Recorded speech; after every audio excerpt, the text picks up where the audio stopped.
A RioBots, equipe de robótica da PUC-Rio, foi criada em 2003, quando estudantes orientados pelo professor Marco Antônio Meggiolaro decidiram construir robôs de combate. Hoje a RioBots é uma das 32 equipes que entraram na chave do BattleBots, programa de televisão norte-americano de luta de robôs. A equipe foi a única da América Latina a participar da competição. Suponha que o robô da RioBots tenha massa de 18 quilos e possua uma lança cuja ponta tem uma área de secção transversal de 1 mm². Imaginou? Um robozinho com uma lança na ponta. Admita que a lança atinge uma parede perpendicularmente com velocidade de 15 metros por segundo. Perpendicularmente é importante também. Acho não, é.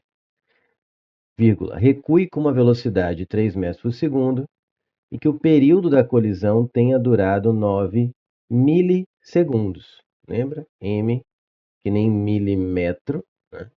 Milímetro quadrado, milissegundos. O mili, como vocês têm que saber, é um prefixo de unidade de medida que corresponde a 1 milésimo, ou 10 a menos 3 elevado a 10 elevado a menos 3.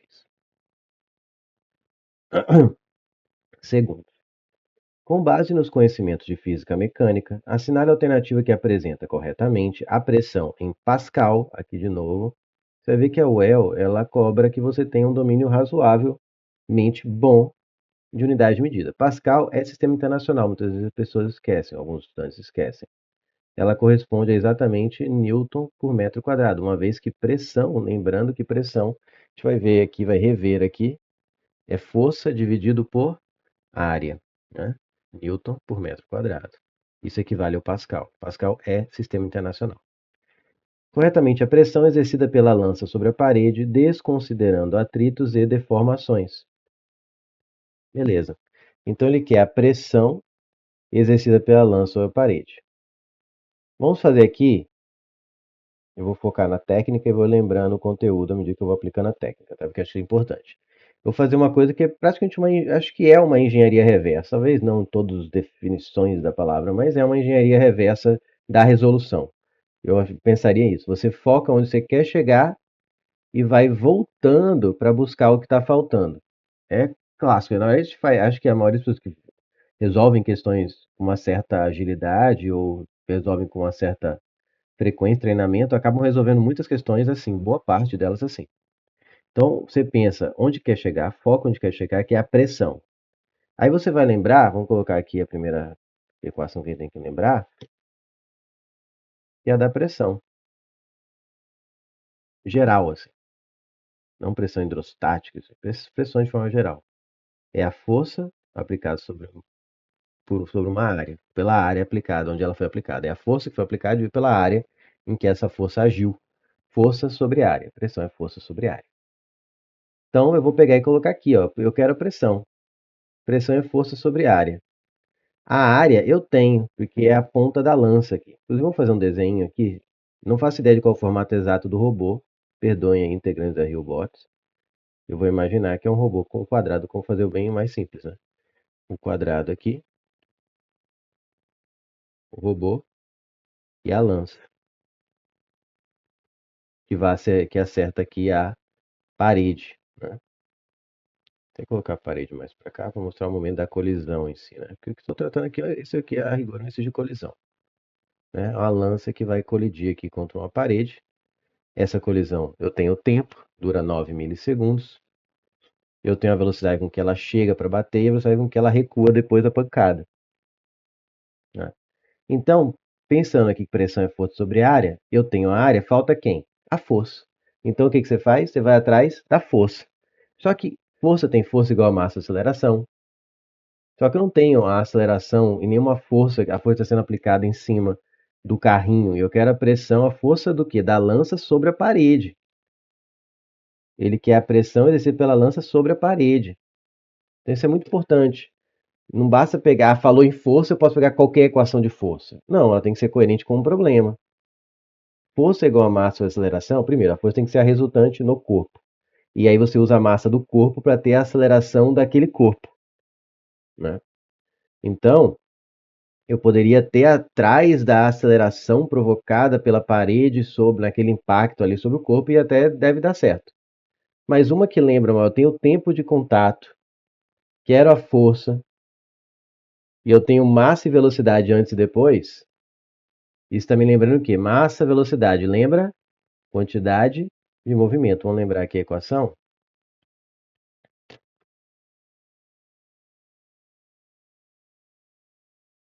Lembrando, quantidade de movimento, sempre falta o nome, cadê? Mas aqui tem. Cadê? Momento linear. Ele vai cobrar na próxima questão. Esse nome aqui é menos usado, mas tem sido cada vez usado mais. Tá? Quando falar em momento linear, não é o momento da. Quando falar em momento linear, não é o momento de força vezes braço, o momento de uma força. Não é o momento angular que de vez em quando aparece aí. Momento linear é a quantidade de movimento, é a mesma coisa, tá? Que é o Q igual a mv. Às vezes até aparece com a letra P minúsculo, né? Que a gente no ensino superior, o momento linear é muito usado com P minúsculo. É uma grandeza vetorial, isso aqui vai ser extremamente importante você não errar essa questão.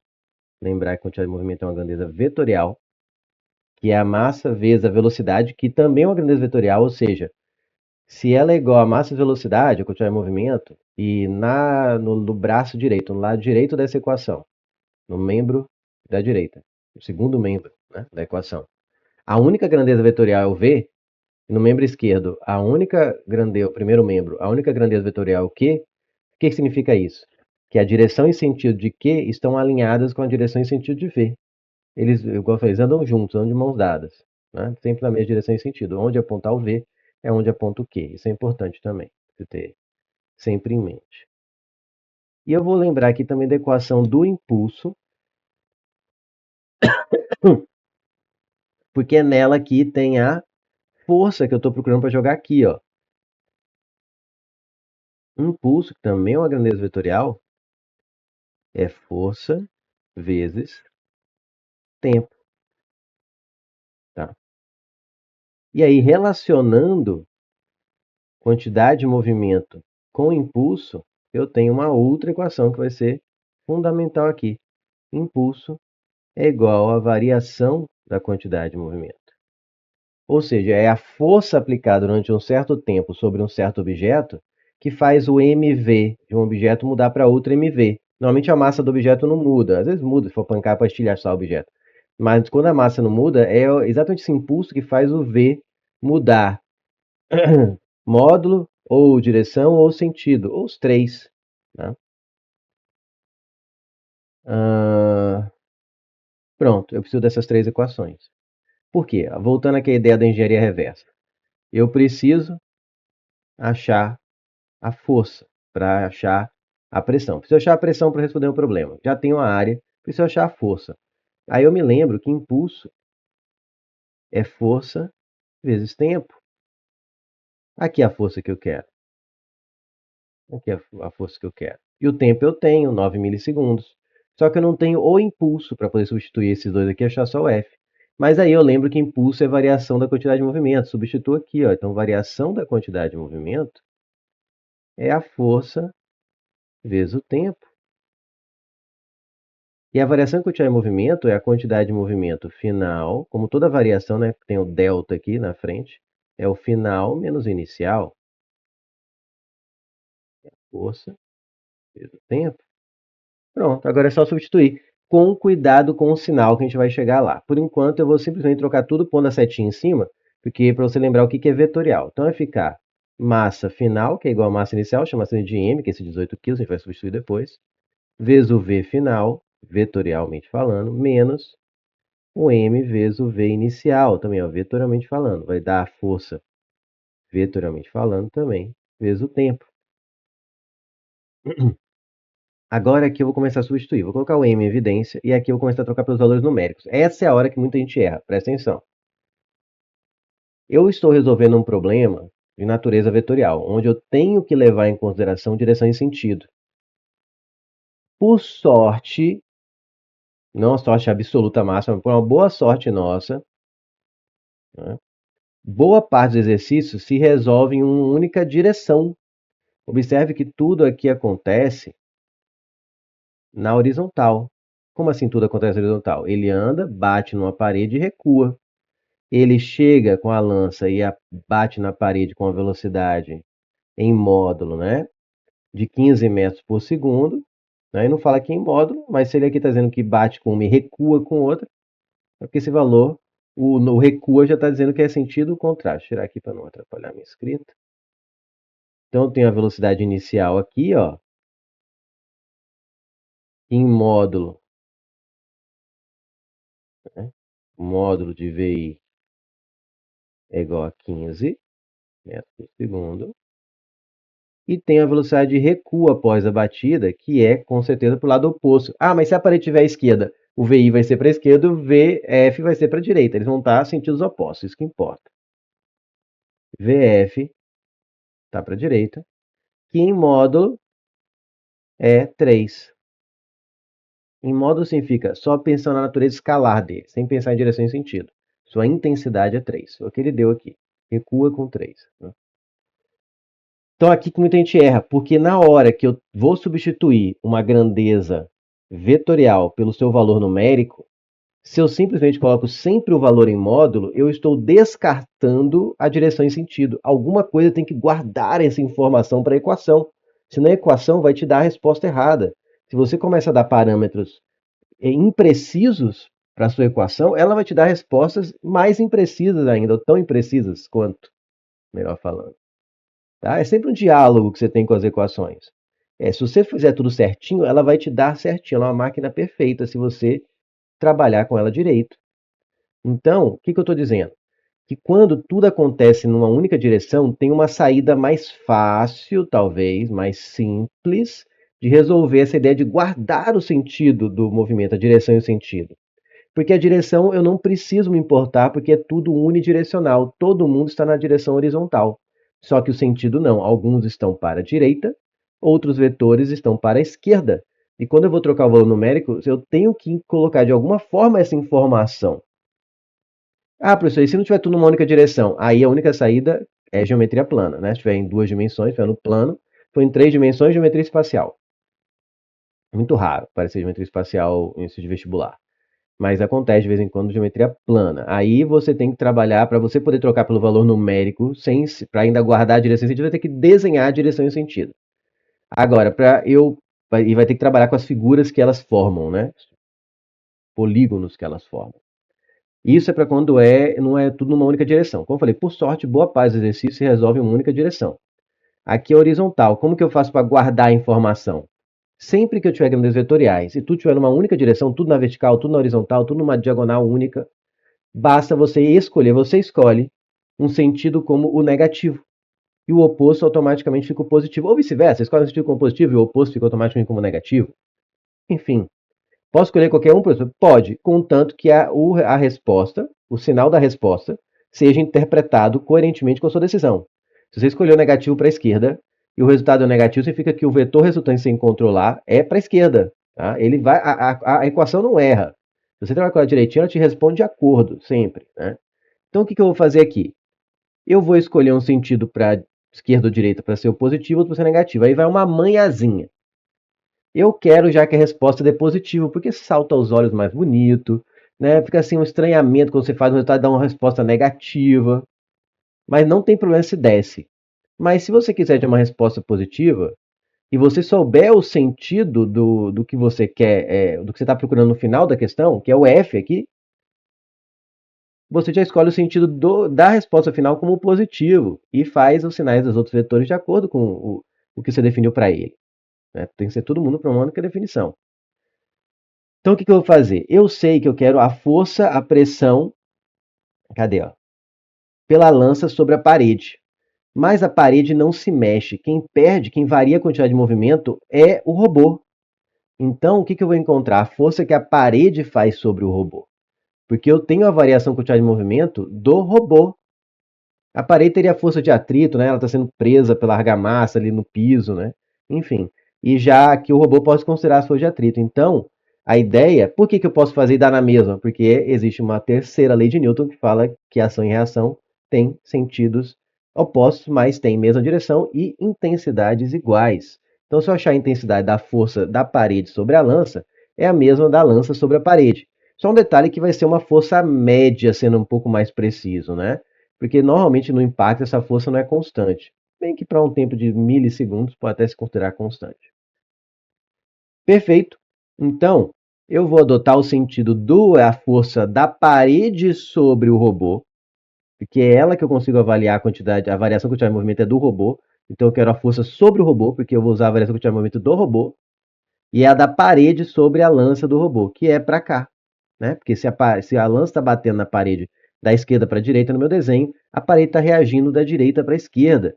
Então esse aqui vai ser o F que eu vou analisar, que vai ser o F que eu vou jogar aqui, porque ação e reação, esse F que a parede faz sobre o robô é o mesmo que o robô faz sobre a parede.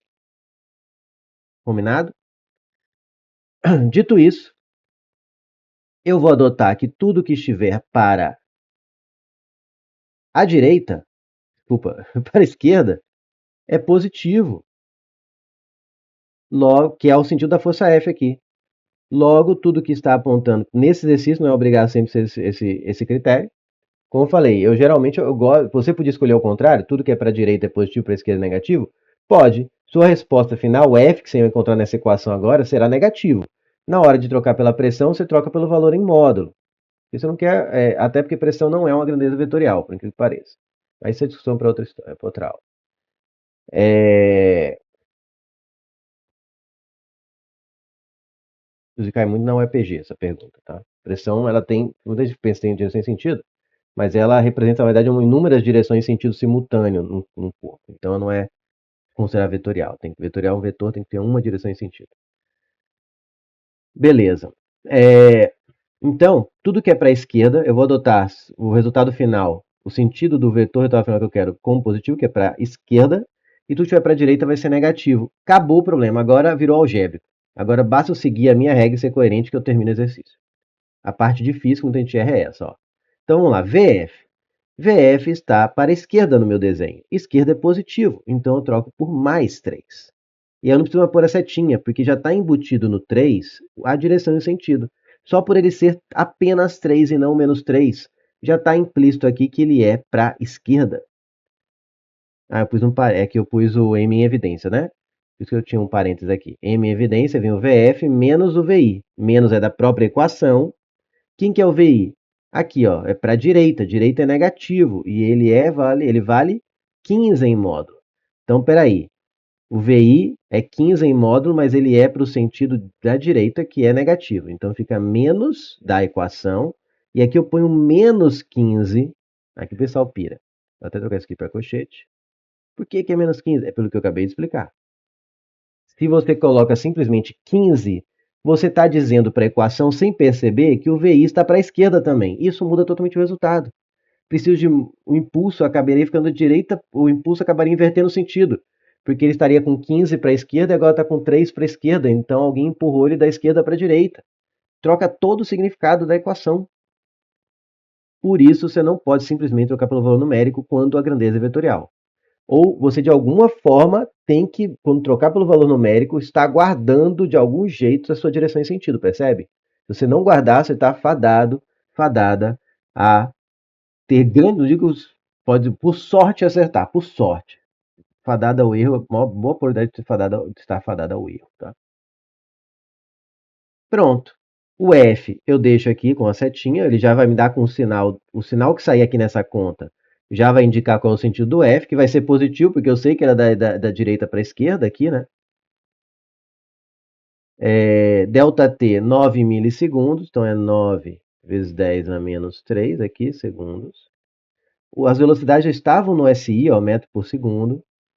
O M eu já vou trocar por 18. Aqui, 3 menos 15. O 18 vezes 18, é isso mesmo? Parece que eu errei conta. Manda essa conta aqui, deixa eu ver aqui. 9 vezes 10 a menos 3, 3 mais que 18 vezes 18. Nem tinha me tocado, é que eu fui cortando antes ali. Vai ficar 18 do M, aqui dá 18. Ao contrário, quem não troca o sinal não percebe, não faz a soma aqui. Esse menos é da equação, esse menos é da natureza vetorial para guardar o sentido. Então fica 18 do m, aqui vai dar 18, fica 18 vezes 18, igual a F vezes 9, vezes 10 a menos 3. Já vou simplificar por 9, aqui fica 1, por 9 aqui fica 2, e eu vou ter um F de 2 vezes 18, 36, dividido, né, passa dividindo por 10 a menos 3. Espera aí, 36 dividido por 10 a menos 3, quando eu pego uma potência e mudo ele de baixo para cima, de cima para baixo, mas mantendo o mesmo membro da equação, vou manter ele do mesmo lado da equação, que é aqui perto do 36, basta eu inverter o sinal do expoente, fica 10 ao cubo newtons. Tá? Essa é a força, ou força média, como você para pensar, como você preferir. Vamos supor que pelo tempo ter sido muito curto, pode-se assumir que a força média foi constante, praticamente constante, já que não toca nessa discussão. E pronto, agora eu volto aqui para minha pressãozinha, pego e coloco aqui a força 36 vezes 10 ao cubo, divido pela área, que é 1 milímetro quadrado, agora sim, tem que saber converter, porque aqui está em Newton, SI. Aqui tem que estar em metro quadrado, para ficar Newton por metro quadrado, porque ele quer a resposta em Pascal. Lembrando como que converte um método prático de converter milímetro quadrado para metro quadrado. Basta lembrar do milímetro para metro. Como assim? Milímetro para metro você faz o quê? Divide por 1000. Também conhecido como multiplico por 10 a menos 3. Eu prefiro assim. Mas é o mesmo que dividir por 10 ao cubo. Eu multiplico por 10 a menos 3. Basta pegar 1.000 e trocar por 10 a menos 3. Cada 1000 milímetros dá um único metro. Divido por 1000. Ou multiplico por 10 a menos 3. Espera aí, professor, mas ele quer o quadrado. Tá bom, ele quer o quadrado, coloca quadrado aqui e eleva o quadrado aqui. Só isso? Só. Funciona sempre com medidas dessas conversões se tiver o básico, que é o quadrado, o cúbico? Sim. Então, milímetro quadrado para metro quadrado, você multiplica por 10 a menos 6. Porque potência de potência se mantém a base e multiplica seus expoentes. Menos 3 vezes 2 dá menos 6. Então, aqui vai ficar 1 vezes 10 a menos 6. Não conta não, né, gente? Eu tô considerando. Não, perfeito, errando não. Metros quadrados. Né? Agora está em metros quadrados, aqui está em newtons. Pronto, isso aqui é Pascal. Vai dar 36. 10 ao cubo dividido por 10 a menos 6, você mantém a base que é 10, subtrai os expoentes. 3 menos menos 6 dá 3 mais 6, que dá 9.